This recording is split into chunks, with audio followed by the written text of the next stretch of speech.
Bem, vamos fazer uma revisãozinha da primeira parte da nossa disciplina. A gente começou com o contexto histórico, né, da produção das ideias do Vygotsky. A gente viu que ele nasce em uma família de cultura elevada, tem uma trajetória escolar brilhante, em que ele se interessa por muitos temas, como os judeus, o teatro, a literatura, o cinema, que ele fala 9 línguas, que entra na psicologia pela educação, né, quando a proibição a oferecer emprego para os judeus finda, né, acaba com a Revolução Soviética.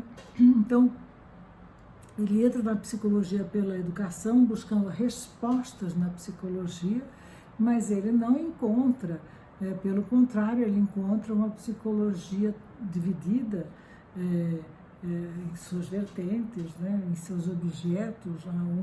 Uma estuda as estruturas da mente, outra estuda os reflexos, outra estuda o comportamento, outra estuda o inconsciente, e ele, então, propõe a criação de uma nova psicologia que buscasse entender o homem em movimento, seu movimento de transformação constante, né?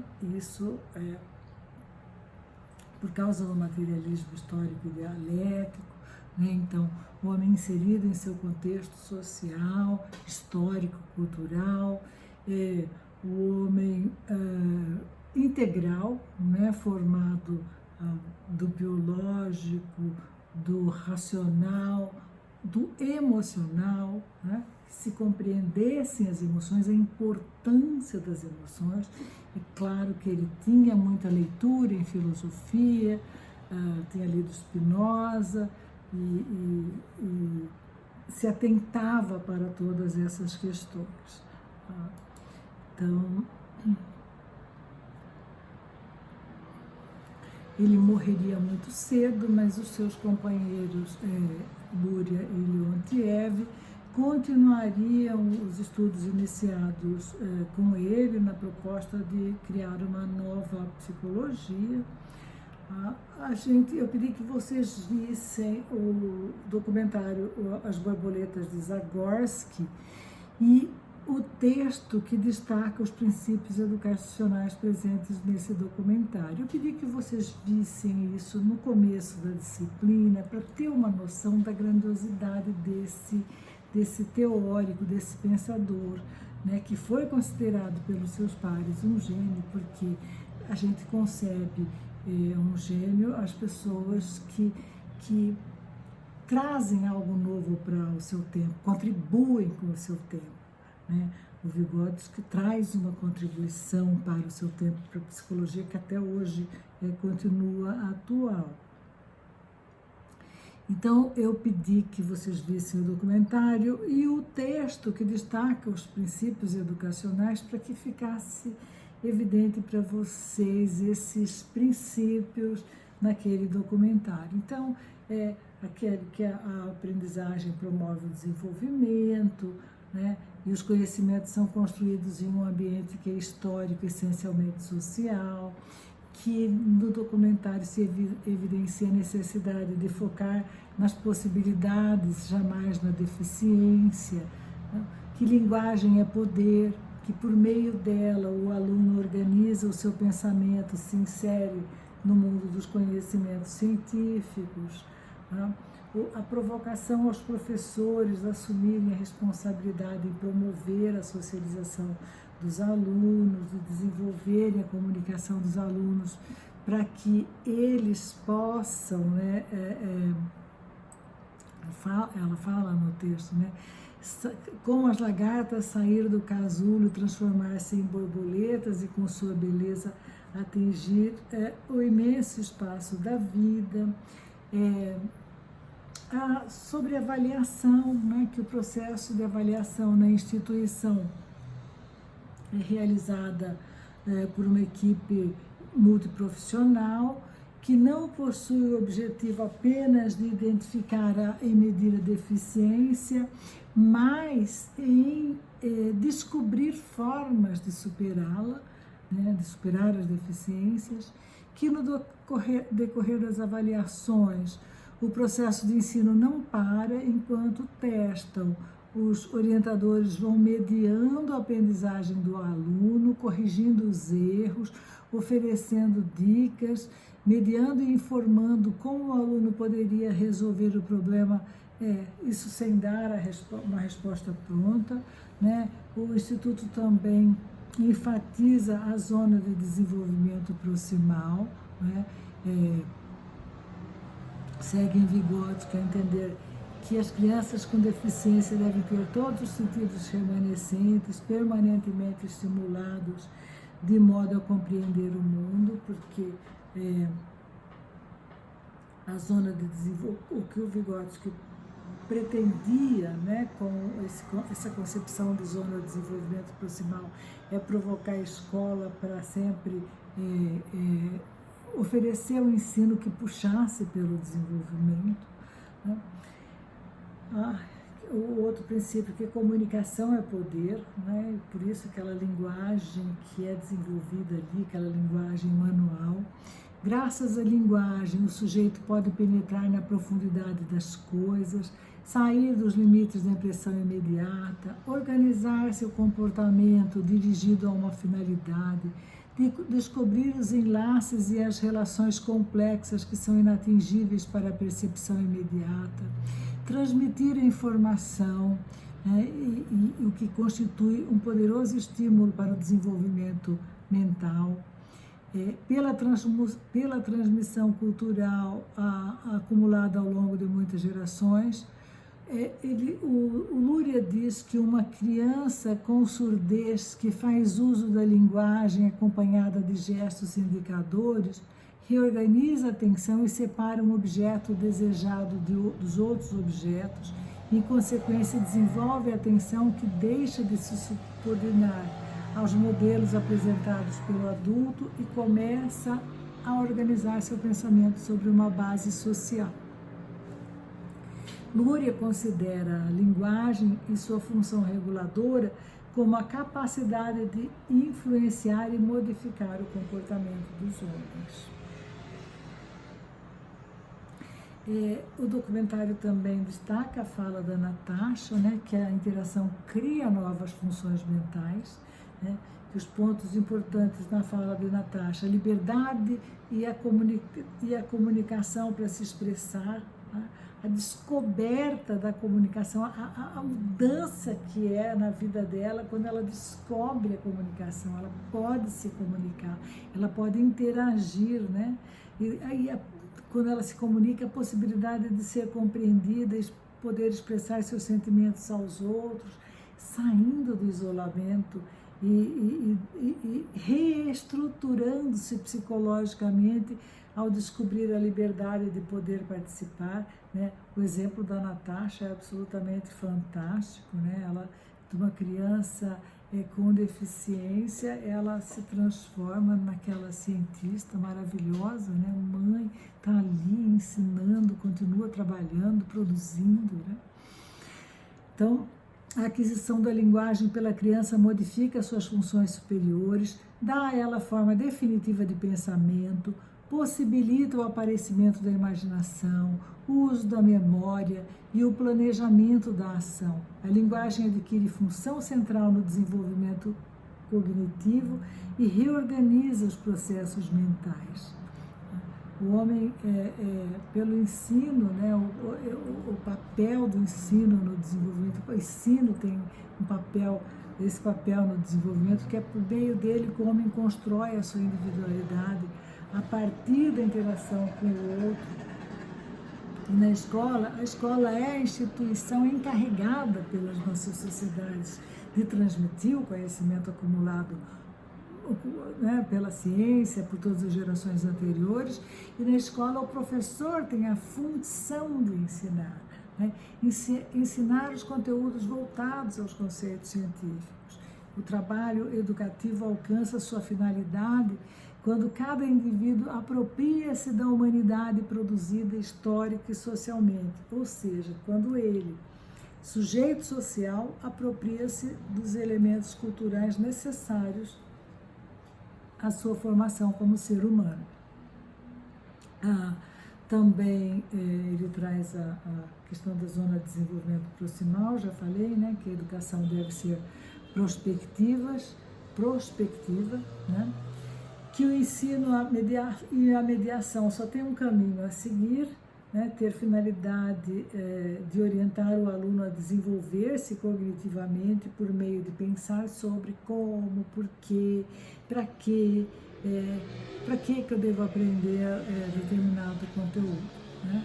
O outro princípio é a formação de profissionais que vincula-se à prática pedagógica em direção a entender o homem como ser social e histórico que transforma o meio e é por ele transformado. Também pedi para vocês verem o vídeo da Marta Coll, né, em que ela apresenta os princípios, também princípios do Vygotsky, né, as funções psicológicas superiores, a mediação, os signos, a influência do materialismo histórico e dialético sobre a teoria do Vygotsky, os sistemas simbólicos, o processo de internalização, como é que a gente aprende? Né? Internalizando conhecimentos, né? Não vou repetir, porque já fiz a apresentação, já tenho o vídeo da Marta Coll, fiz uma apresentação sobre o vídeo da Marta Coll, então não vou repetir isso aqui, né? Vimos o texto do Leontiev e eu acabo misturando, falando um pouco também sobre Luria, que também escreve sobre as mesmas coisas, né? O Luria também fala que 2 fatores servem de fonte para a transição da história natural dos homens. Para a transição que vai da história natural para a história social do homem, né? O que a gente viu, a hominização lá, que o Leontiev fala, que é nada mais que a transformação do macaco em homem, né? Esse longo salto, esses milhares de anos, né, que culminaram no desenvolvimento da consciência, né, da linguagem e do pensamento por meio do trabalho, né? Então, um desses fatores que serviram de fonte à transição da história natural para a história social do homem, um deles é o trabalho social, né? A atividade socializada entre homens, né? E o emprego do instrumento do trabalho. O outro, o surgimento da linguagem. Esses 2 fatores desempenham um papel fundamental na mudança radical das formas de atividade psíquica e no aparecimento da consciência, né? Então, diferentemente do animal, o homem tanto emprega os instrumentos de trabalho como prepara esses instrumentos.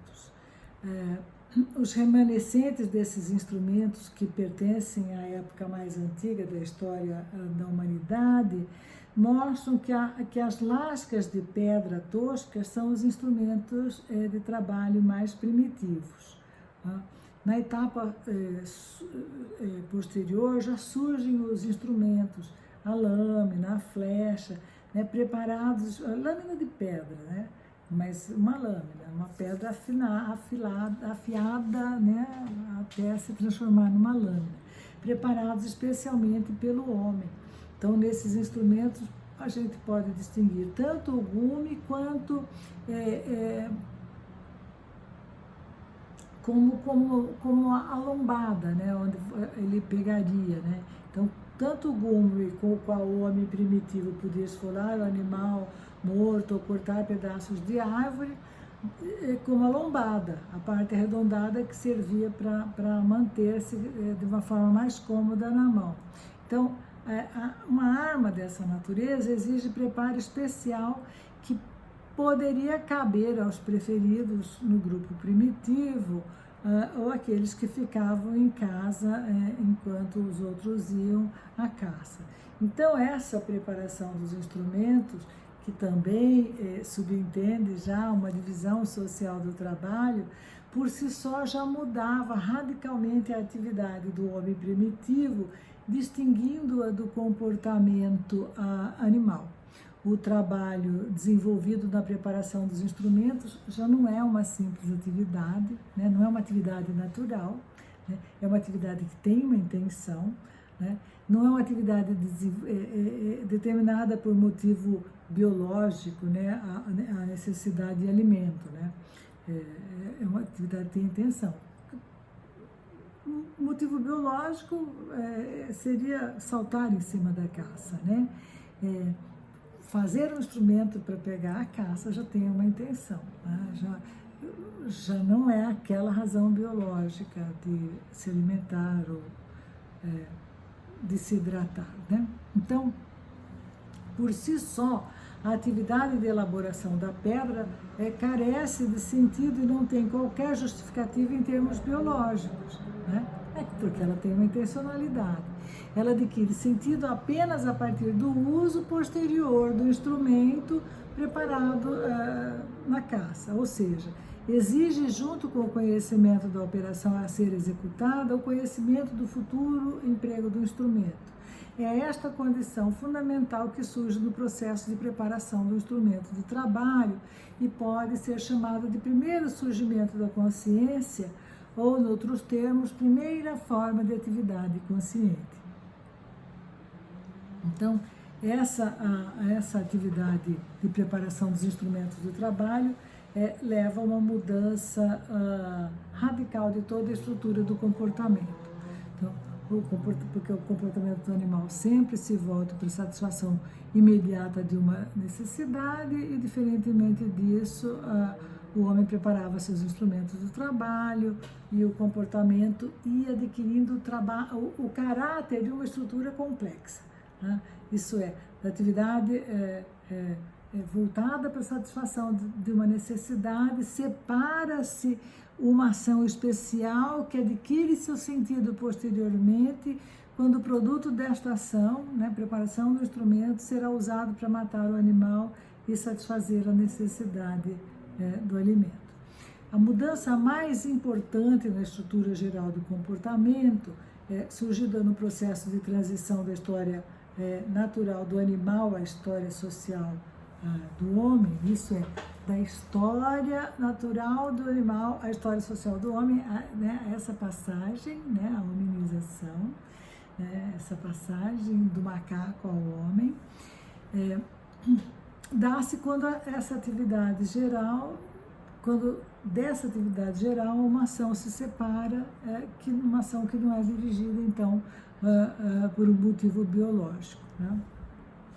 E que vai adquirir sentido com o emprego posterior dos seus resultados, e na medida que se tornam mais complexas a sociedade e as formas de produção, essas ações não dirigidas imediatamente por motivos biológicos começam a ocupar posição cada vez mais marcantes na atividade consciente do homem. Contudo, a complicação da estrutura da atividade durante a transição na história social do homem não se limita só a essa mudança, né? Porque a preparação dos instrumentos do trabalho requer uma série de procedimentos e modos, né? Desbastar uma pedra com outra, friccionar dois pedaços de madeira na obtenção do fogo, né? Por outro lado, exige a separação de várias operações auxiliares. A separação dessas operações é o que constitui a sucessiva complexificação, né, complicação da estrutura da atividade, né? Desse modo, a superação entre a atividade biológica geral e as ações especiais não é determinada imediatamente por motivos biológicos, podendo, inclusive, opor-se algumas vezes a eles. Pedi também que vocês vissem o filme A Guerra do Fogo, né, em que um grupo detém o fogo e os que não detêm lutam, né, guerreiam pela posse do fogo, né? Então, bom, aí, voltando, né? Então, assim é a caça na sociedade primitiva, durante a qual um grupo de caçadores assusta e afugenta a caça, que deve ser apanhada, enquanto outro grupo arma emboscada para ela. Aqui poderia parecer que as ações do primeiro grupo contradizem as necessidades naturais de apanhar a caça e só adquirem sentido a partir das ações do segundo grupo, cujo resultado é a caça, que é pega pelos caçadores, né?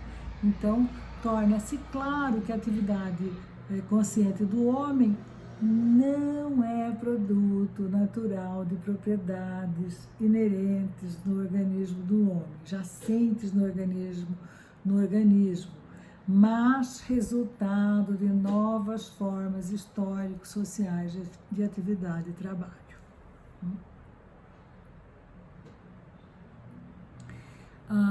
O surgimento da linguagem é a segunda condição que leva à formação da atividade consciente da estrutura complexa do homem. Costuma-se entender por linguagem um sistema de códigos por meio dos quais são designados os objetos do mundo exterior, suas ações, qualidades, relações entre eles, etc. Assim, na linguagem, a palavra cadeira designa um tipo de móvel que serve de assento. A palavra pão designa um objeto comestível, enquanto dorme, corre designam ações. Ácido, plano designam qualidades dos objetos. E as palavras auxiliares sobre, sob, juntamente e em consequência designam relações diferentes por complexidade entre os objetos. É natural que as palavras unidas em frases são os principais meios de comunicação mediante os quais o homem conserva e transmite informação e assimila a experiência acumulada por gerações inteiras de outras pessoas. Desculpe, por gerações anteriores e de outras pessoas. Essa linguagem não existe entre os animais e surge somente no processo de transição à sociedade humana. Então, o animal tem linguagem, o animal possui meios muito variados de transmissão dos seus estados, que são percebidos por outros animais e podem exercer influência sobre o comportamento destes. O guia de um bando de cegonhas ou de gansos, ao sentir o perigo, solta gritos alarmantes aos quais o bando reage vivamente. Vygotsky fala, não é linguagem, né? É contágio, é uma forma de contágio. Né? Numa manada de macacos, pode-se observar todo um conjunto de sons que expressa satisfação, agressão, medo ao perigo, etc. Então, há todo um sistema muito complexo de movimentos expressivos, mas não há uma linguagem que comunica intencionalmente, que se complexifica, que se desenvolve, que se aprofunda, né? Então, enfim, Leontiev explica de muitas maneiras a diferença entre a atividade humana e a atividade animal a partir da hominização, né, quando a nossa espécie começou a desenvolver por meio do trabalho, que é a nossa atividade, uma atividade social, o pensamento e a linguagem, e a partir de quando o homem deixa de ser regido por leis biológicas e passa a ser regido por leis sócio-históricas, né? Depois vimos o capítulo Homem é Cultura, em que ele começa explicando que o homem é um ser de natureza social, que tudo que tem de humano dele provém de sua vida em sociedade, no seio da cultura criada pela humanidade. Descreve os estágios de desenvolvimento que levaram à humanização, a partir de quando o desenvolvimento da espécie deixa de ser regido por leis biológicas, que eram muito lentas, e passa a ser regido por leis sócio-históricas, que são velozes, né, porque o conhecimento vai se acumulando, né, e cada geração que nasce detentora do conhecimento de todas as gerações anteriores. É por isso que a gente não precisa brigar mais pelo fogo, né? Descobrir o fogo, a pedra, a roda, né? Já foi descoberto, não precisa ser descoberto de novo, o conhecimento só vai se acumulando. Então, ele também destaca o papel da educação, sem a qual o conhecimento não seria transmitido a cada geração, e também não vou repetir aqui as coisas que o Leontiev discute no Homem e a Cultura, porque já botei, inclusive, vídeo falando sobre o capítulo do Homem e a Cultura. Tem 2 vídeos, né, com leitura comentada do Homem e a Cultura. E daí temos o artigo da Ana Bock, sobre as contribuições de Leontiev para a superação da naturalização presente na psicologia. Então, ela descreve uma pesquisa que ela faz em livros de psicologia destinados a pais e professores de adolescentes e verifica neles uma concepção naturalizada de adolescente. É assim, como se não fossem seres sociais, como se a adolescência não fosse criada pela cultura, né? Ela discute a concepção de adolescência da teoria sócio-histórica e as contribuições de Leontiev para a superação da naturalização na psicologia, mas eu também fiz uma apresentação com uma leitura comentada da Ana Bock, também não vou repetir aqui, porque já está longo o vídeo. Então, esse foi o conteúdo da primeira parte da nossa disciplina, e a partir daqui vamos estudar Lúria e as funções psicológicas superiores, aquelas que foram desenvolvidas depois da linguagem. Por hoje ficamos por aqui.